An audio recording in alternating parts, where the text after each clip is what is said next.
नौरीन बेटा, तुम क्या कर रही हो? सलमा बेगम ने कमरे में झांक कर देखा, जहां नौरीन जल्दी से अपने गालों से आंसू साफ कर रही थी। क्या हुआ नूरी बेटा? सलमा बेगम फिक्रमंदी से नूरी के पास गई। माँ अब ऐसे बस। नूरी की आवाज़ रुंध गई। बेटा, मुझे पता है तुम क्यों रो रही हो। ये वक्त मुझ पर भी गुजरा है। लड़की जिस घर में अपना बचपन और जवानी के कुछ साल गुजारे ना, उस घर से दूसरे घर जाना बहुत मुश्किल होता है। सलमा बेगम ने नम लहजे में कहा, और तू पागल है कि रोने से खुद को हल्कान कर रही है? एक घर छोड़कर तो तेरा ससुराल है। सलमा बेगम मुस्कुरा कर बोली, मैं तो ऐसे रो रही थी। नौरीन संजीदगी से कहने लगी, आजा, बहुत सारा काम पड़ा है। आखिर शादी का घर है, कुछ हाथ मेरा बटा ले। सलमा बेगम नौरीन के सर पर हाथ रखते हुए बोली और जाने के लिए मुड़ी तो ऐसे पीछे देखा जहां नौरीन के आंसू फिर से लड़ियों की सूरत में बहने लगे। सलमा बेगम को अपना माजी याद आया और नम आंखों से तेजी से कमरे से बाहर निकल गई। मैं ये शादी नहीं करना चाहती। मैं कैसे इनकार करूं? आखिर कैसे?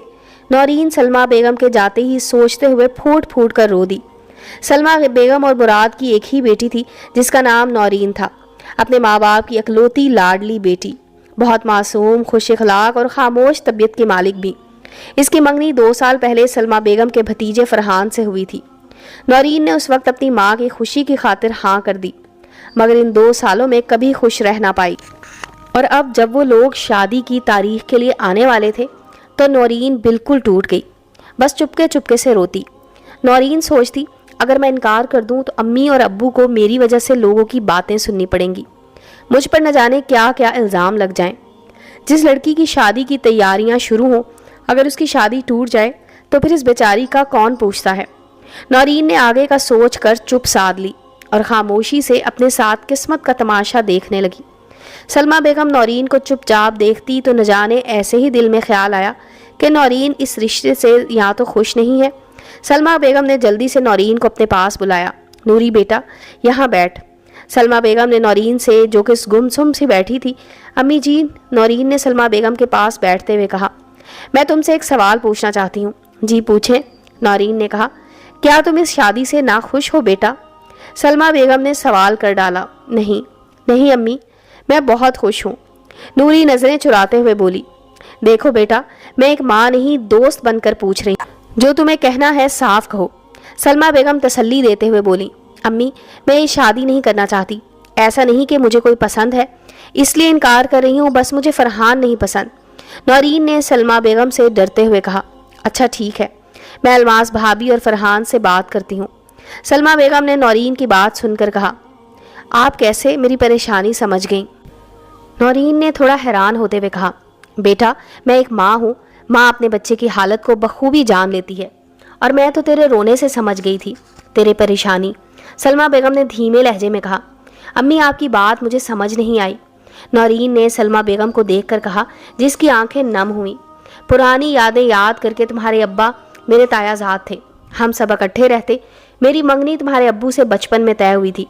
तुम्हारे अब्बू बहुत अच्छे थे, मगर मुझे नहीं पसंद थे, तुम्हारी तरह जैसे तुमको फरहान किसी वजह के बिना पसंद नहीं।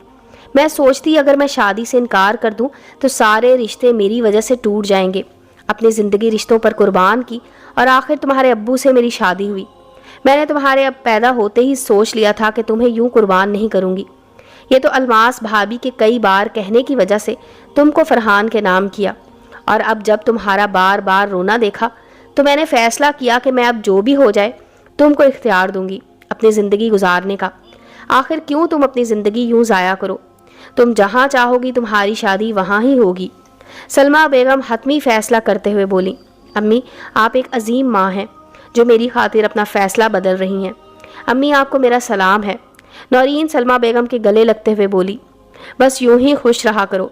सलमा बेगम ने नौरीन के माथे पर बूसा देते हुए कहा और अपनी नम आंखें साफ की जो माजी की यादों से भीग चुकी थीं। आज सलमा बेगम ने अपनी बेटी की ज़िंदगी को तबाह करने से बचा लिया, और ये फ़ैसला उसके लिए कल को अच्छा साबित होगा। हमें इस्लाम ने शादी के मामले में हक़ दिया है। शादी करना एक बहुत बड़ी जिम्मेदारी है। अगर उसको झूठे दिल से शुरू किया जाए तो फिर हम कभी खुश नहीं रह सकते। इस्लाम ने हुक्म दिया है कि 2 लोगों को शादी के बंधन में बांधने से पहले लड़की और लड़के से ज़रूर पूछा जाए। कभी लड़की को रिश्तों के टूटने की वजह से कुर्बान करते हैं और कभी किसी और मजबूरी से। کیا لڑکی کو حق نہیں اپنی زندگی گزارنے کا یا اپنی پسند کی شادی کرنے کا؟ لڑکی کے لیے کیا یہ گناہ ہے؟ ہم لڑکی کو اختیار کیوں نہیں دیتے؟ آخر کیوں؟ کیا لڑکی قربان ہونے کے لیے پیدا ہوتی ہے یا لڑکی کو اپنی زندگی گزارنے کا حق نہیں ہے؟ اسلام نے عورت کو حق دیا ہے تو پھر ہم اپنی مرضی لڑکی پر کیوں تھوپ دیتے ہیں؟ اور بیچاری لڑکی کچھ کہے بنا قبول کر لیتی ہے۔ مگر بیٹی سے پوچھیں، اس کو حق دیں اپنی مرضی کی زندگی گزارنے کا۔ اپنی اولاد سے زیادہ ہر انسان کو کوئی رشتہ عزیز نہیں، بس ہر اولاد کی مرضی پوچھ کر اسے پاکیزہ رشتے نکاح میں باندھیں۔